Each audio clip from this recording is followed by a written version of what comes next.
علی بھائی اگلا سوال ہے، میں امریکہ میں مقیم ہوں، ہم جس مسجد میں نماز پڑھتے ہیں وہاں جب کبھی بھی امام صاحب غیر حاضر ہوں تو ان کی جگہ امامت کرنے کے لیے چند لوگوں میں کمپٹیشن ہوتا ہے اور جس کا بس چلتا ہے وہ جمپ لگا کر مصلی کا قبضہ حاصل کر لیتا ہے، حالانکہ مقتدی حضرات میں سے اکثر لوگ ان کی اقتداء میں نماز پڑھنا بالکل بھی پسند نہیں کرتے۔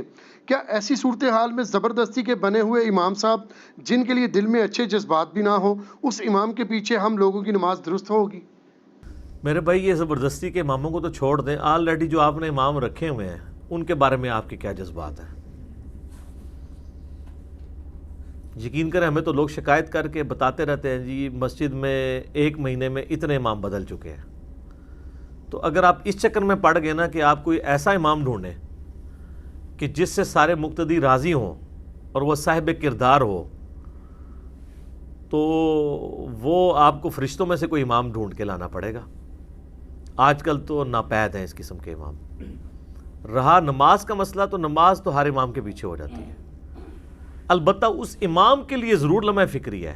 یہ حدیث جامع ترمذی میں اور سنن ابن ماجہ میں موجود ہے، ابو داؤد میں بھی ہے، اس کی سند ضعیف ہے، لیکن ترمذی والا اس کا طریق جو ہے نا وہ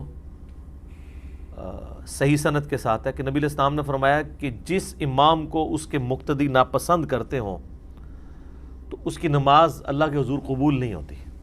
اس کی اپنی مقتدیوں کی ہو جائے گی، اس کے لیے، یہ اس کے لیے عبرت ہے۔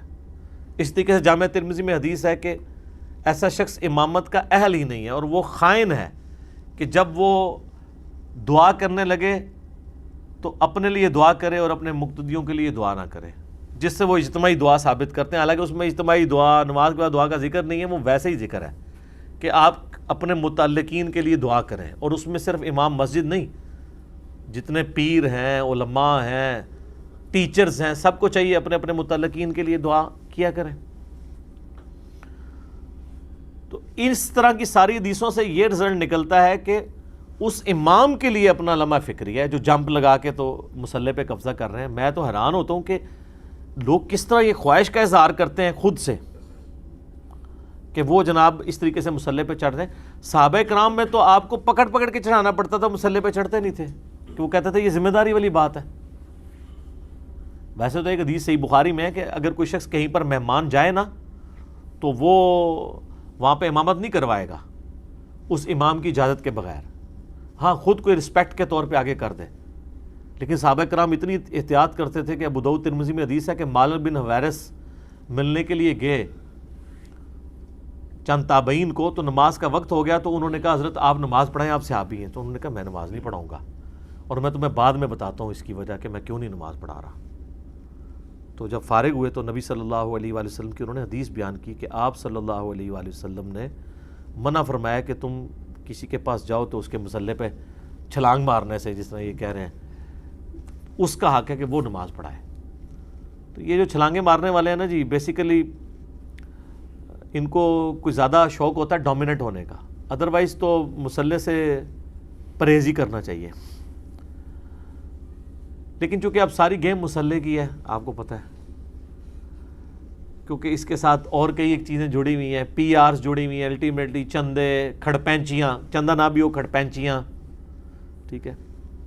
اس طرح آپ نے دیکھا کہ چند ایک مؤذن ہوتے ہیں جو بڑے یعنی فرعون ٹائپ مؤذن ہوتے ہیں، وہ کسی کو اذان بھی نہیں دینے دیتے ہیں، حالانکہ خود بھی غلط دے رہے ہوتے ہیں ان میں سے کئی ایک، لیکن کسی دوسرے کو اذان اقامت کے لیے کوئی کھڑا تو ہو اس کے ساتھ بدتمیزی کرتے ہیں۔ امامت کا جہاں تک تعلق ہے، امام کو اگر مقتدی پسند کرتے ہیں، نماز اسٹیبلش ہو جائے گی، اس امام کے لیے لمحہ فکری ہے، مقتدیوں کی نماز ہو جائے گی۔ وہ اوپر تلے 2 اکٹھی حدیثیں ہیں صحیح بخاری کے اندر، 694 اور 695۔ 694 میں آتا ہے کہ حضرت ابو ہریرہ کہتے ہیں کہ نبی علیہ السلام نے مجھے فرمایا تھا کہ عنقریب ایسے امام آئیں گے جو تمہیں غلط نمازیں پڑھایا کریں گے۔ تو کہا یا رسول اللہ کیا کروں؟ فرمایا ان کے پیچھے نماز پڑھ لینا، ان کی غلطی کا وبال ان پہ ہوگا۔ تو غلط نماز پڑھانے والے، غلط یعنی ظاہر ہے اس میں کہ یہ غلطیاں ہو سکتی ہیں نا، کسی سے قرات کی غلطی ہو سکتی ہے، رکوع اور سجدے میں صحیح طریقے سے نہیں وہ پرفارم کر رہے، عقیدے کی غلطی بھی ہو سکتی ہے۔ عقیدے کی غلطی پہ تو 695 صحیح بخاری کی اس پہ گواہ ہے کہ سیدنا عثمان غنی رضی اللہ تعالیٰ عنہ کو جب محصور کر دیا بلوائیوں نے تو ایک صحابی حاضر ہوئے, انہوں نے کہا کہ آپ ہمارے امام ہیں. ظاہر خلیفۃ المسلمین ہی امام ہوتا تھا نا اس وقت. امام کا مطلب واقعی امام تھا, یعنی وہ دین, دنیا, سیاست, آخرت, ہر چیز کا امام کے طور پہ اپنے زمانے کے لوگوں کو لیڈ کر رہا ہوتا تھا. تو مسجد پہ باغی امام کا قبضہ ہے, یہ ہمیں نمازیں پڑھاتا ہے, ہمیں خدشہ ہے کہ ہم گناہ میں نہ مبتلا ہو جائیں, تو آپ ہمیں کیا حکم دیتے ہیں؟ تو عثمان نے کہا کہ نماز تو مسلمانوں میں ایک اجتماعی نیکی کا کام ہے, نیکی کے کاموں میں ان کا ساتھ دو, برائی میں ان سے الگ رہو. اس حدیث میں امام بخاری نے باب باندھا ہے کہ باغی اور بدعتی کے پیچھے نماز پڑھنے کا حکم, اور انہوں نے حضرت عثمان کے اس فتوے سے یہ رزلٹ نکالا ہے کہ اگر امام بدعتی باغی بھی ہو, یعنی بد عقیدہ ہو, عقیدے کی خرابی بڑی چیز ہے. یہاں لوگ کہہ رہے ہیں جی امام رفع دین نہیں کرتا, ہم نماز پڑھ لیں. بھئی رفع دین نہ کرنا بڑی خرابی ہے, یہ کسی امام کا بد عقیدہ ہونا, بدعتی ہونا بڑی خرابی ہے. نماز ہو جائے گی, اس کی غلطی کا وبال اس پہ ہے. باقی یہ کہنا کہ امام رفع دین نہیں کرتا تو ہم بھی اس کی اقتداء میں کریں, امام کی اقتداء آپ نے انتقال ارکان میں کرنی ہے کہ امام سے پہلے رکوع نہیں کرنا, امام سے پہلے سجدہ نہیں کرنا. اگر امام کی اقتداء 100% کرنی ہے تو پھر امام اگر ٹوپی میں ہے تو آپ ٹوپی پہنے, امام پگڑی میں تو آپ پگڑی پہنے, یہ تو پاسبل ہی نہیں ہے. امام اگر سنت چھوڑ رہا ہے اس کا وبال اس پہ ہوگا, آپ سنت کے مطابق نماز پڑھیں گے. میں ساتھ ساتھ چھوٹے چھوٹے جنہوں کہتے ہیں چب کٹتا جانا, وہاں نیٹی گریٹیز بھی بیان کرتا جاتا ہوں تاکہ کوئی اس میں سے غلط رزلٹ لے گا. باقی امامت کی شرائط بھی تو پتہ ہونی چاہیے نا, کہ جمپ مار کے مصلے پہ چڑھ جاتے ہیں, امامت کی شرائط تو ہنسنا شروع کر دیتے ہیں. سر صحیح مسلم میں 4 شرائط آئی ہیں امامت کی. نبی علیہ السلام فرمایا کہ امام اس کو بناؤ کہ جو سب سے زیادہ کتاب اللہ کا علم جانتا ہو. اگر کتاب اللہ میں بھی سب برابر ہو, پھر سنت کا علم جو جانتا ہو, سنت میں بھی برابر ہو, پھر جو جس نے پہلے ہجرت کی ہے, عمر میں سینئر نہیں, دین کے اعتبار سے سینئر. اس زمانے میں ہجرت ایک بینچ مارک ہوتی تھی نا,